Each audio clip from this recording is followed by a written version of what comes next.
page next to defendant's initials MN. Did you in fact affix those initials to each page? I did. And have you reviewed each and every component of this plea agreement going through page 1 and through page 4? I have.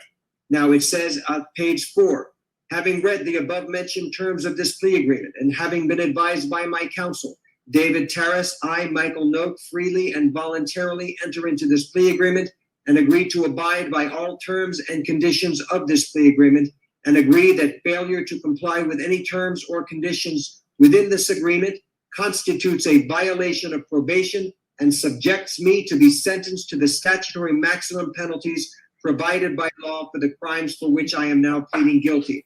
And then it has a signature over the name Michael Noah. Is that in fact your signature, sir? Yes, sir. All right. And I am now going to place my signature on this plea agreement, in that I am now going to be ratifying this plea agreement as negotiated between the state of Florida and your attorney. Has anybody, including your lawyer, told you anything differently than what I've just told you? No. Are you under the influence of any alcohol, drugs, or medication affecting your ability to understand me? No. Is anybody forcing, threatening, or coercing you to enter into this plea? No. Do you understand that if you're not a United States citizen, the entry of this plea will have negative immigration consequences, including deportation and removal? Understand. You had the right, sir, to have gone to a jury trial where your lawyer had the ability to compel the attendance of witnesses on your behalf, the ability to confront and cross-examine the witnesses and evidence against you. You had the right to testify just like any other witness or remain silent, and your silence could not have been used against you if you went to a jury trial. You also had the right to appeal any mistakes that I would have made during the course of the trial, and the right to hold the state of Florida to the burden of proving these charges beyond a reasonable doubt. Do you understand, sir, that by entering into this plea, that you are giving up all of these rights and we will not have a jury trial? I do. Have you discussed this plea with your lawyer? Yes. Has he answered all of your questions? Absolutely. Are you satisfied with your lawyer's services and advice? Definitely. Did the state provide all the discovery in your possession to the defense? Yes. Did the defense review all of the discovery in your possession with your client? Yes, Your Honor. And do both sides know of any physical evidence containing DNA that would exonerate the defendant? No. No, Your Honor. And do both sides stipulate to a factual basis for this plea? Yes. Thanks, Secretary. And the court has reviewed the arrest affidavit, makes a finding that there is a factual basis for the plea. Mr. Noak, are there any witnesses or is there any evidence that you wanted your lawyer to investigate or me to receive before entering into this plea? No. All right. The court finds that the defendant understands the nature of the charges against him and the consequences of this plea, that he has been represented by competent and effective assistance of counsel with whom he says he is satisfied. I find the defendant has knowingly, voluntarily, and intelligently waived his rights. All statutory fines, court costs, and surcharges will be assessed. Counsel, do you waive PSI? Yes, Your Honor. Waive PSI. Now, Mr. Noack, you do understand, as I mentioned to you before, that the state, as they had articulated earlier, you may be eligible for early termination as long as certain conditions are met. That means no violations. You've done everything that you were supposed to do. You've not been arrested for any criminal offense, and the state is in agreement with it as well as the court's ratification. On the other hand, sir, if you violate any terms and conditions of this probation, and that includes getting arrested for any other criminal offense, that you could be subject to the maximum period of time in prison, which by my calculations is 61 years state prison. You do understand that? Yeah. And knowing all of this, do you still wish to enter into this plea? Yes. All right. The court finds the defendant, as I mentioned before, understands the nature of the charges against him and the consequences of this plea, that he has been represented by competent and effective assistance of counsel with whom he says he is satisfied. I find the defendant has knowingly, voluntarily, and intelligently waived his rights. All statutory fines, court costs, and surcharges will be assessed. Is there anything further as it relates to Mr. Noak? I do have on the Zoom that the victim's mother wanted to address the court. Correct. And Your Honor, nothing more from the state except to let Your Honor know if you can unmute the victim's mother, and she will be listed as victim Noak in the Zoom, and she is requesting, pursuant to Marcy's law, that her identity remain anonymous. So for that reason, she will not be stating her name, but she will be making a statement regarding this case. Where would it be? It should say victim and then in parentheses Noak, sorry. You see one that says victim? Nope. Okay, yes, 1 second. All right, you may unmute, ma'am. Good morning, Your Honor. Good morning. All right, so what I'd like you to do is, well, you don't want to give your name. So at this point, just go ahead and you can give us an impact statement. Yes, ma'am. Thank you.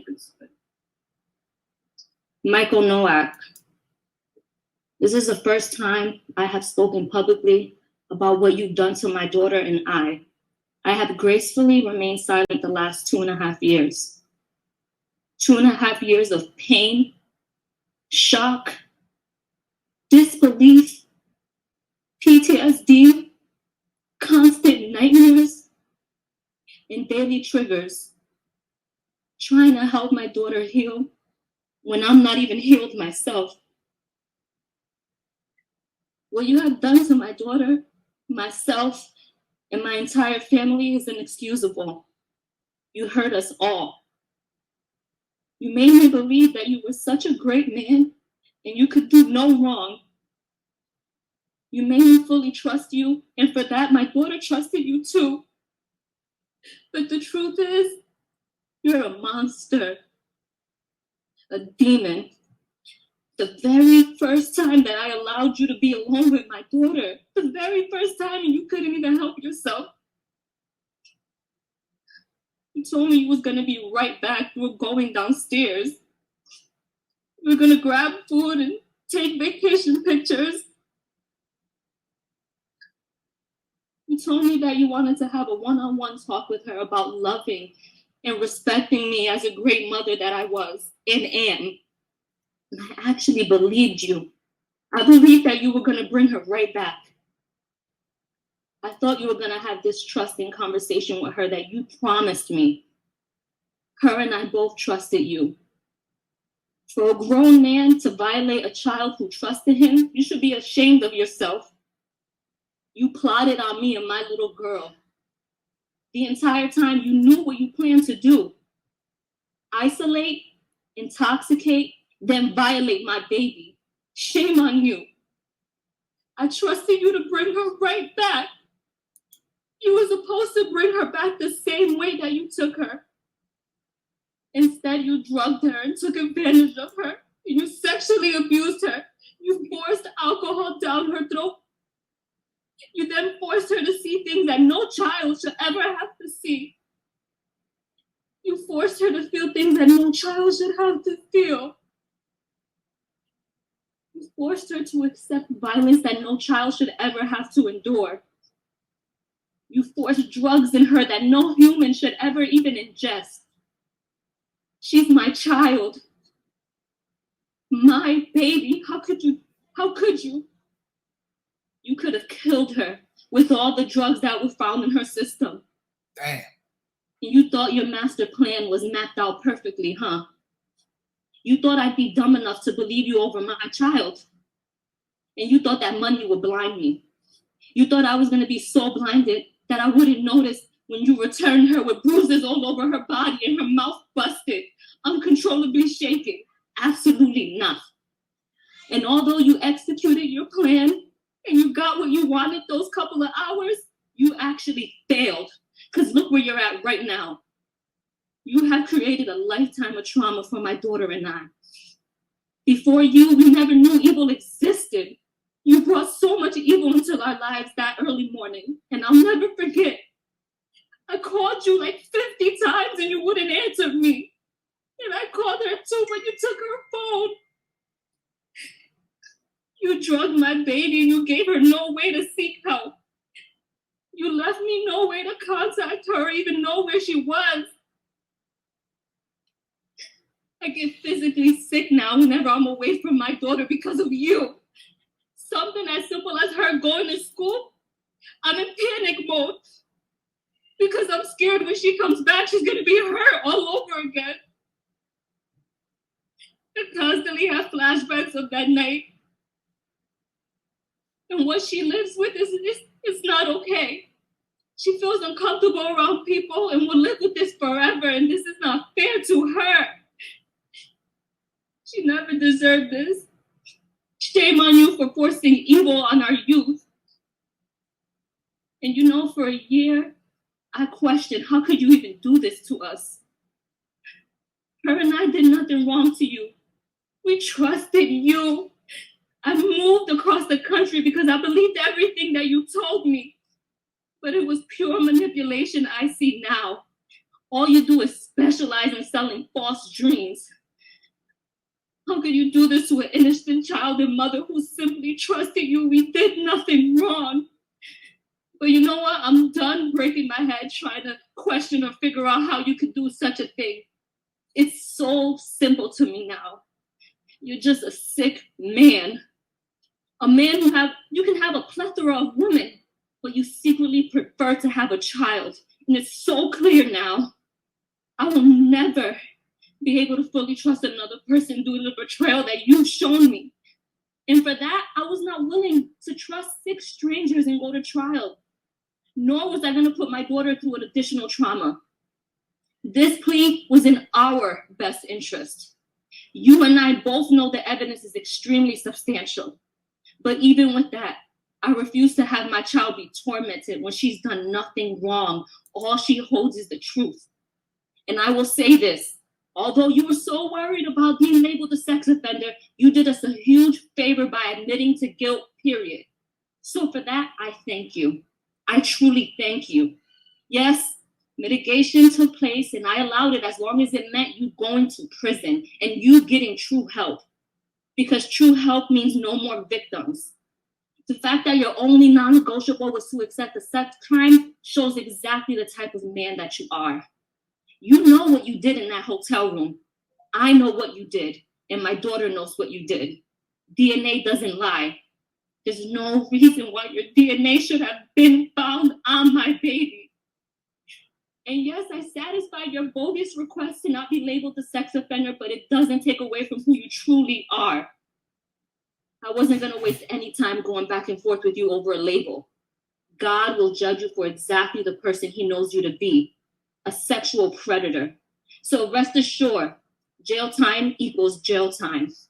And I pray that during your 10 years of sex offender probation, you actually receive the treatment that you need and it helps heal your sick mind and get the thoughts of being with children out of it.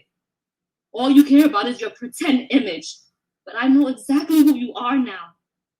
You want to be this public figure, but you want to do all your evil acts in secret. You're so self-centered. That's why the last time I saw you on February 27, 2021, you fought me. You tried to hold me hostage from taking my daughter to the hospital. I'll never forget that cowardly look in your eyes. I'll never forget it. You were so scared. You were so scared because you realized you messed with the wrong one. Your last words to me, you held me and said, please don't go. You're going to ruin my career. Well, today, September 6th, 2023, my last words to you are, I hope the next 17 years of your life, you're reminded of the disgusting, terrifying, unforgettable act that you've done to my innocent daughter. Shame on you. And although you've caused a tremendous amount of trauma for myself and my daughter, we will and will always be superior of you because a successful, honest career is something that you can never, ever have. We will both continue to stand against violence. My daughter will continue to persevere and be bright and intelligent and courageous young woman that she is. So Michael Nowak, I hope you enjoy prison and God bless you. Right. Thank you, ma'am. Thank you for your courage for speaking. It is heartbreaking, and my heart goes out to you and your daughter. All right. The defendant will be remanded to the Department of Corrections. Yes.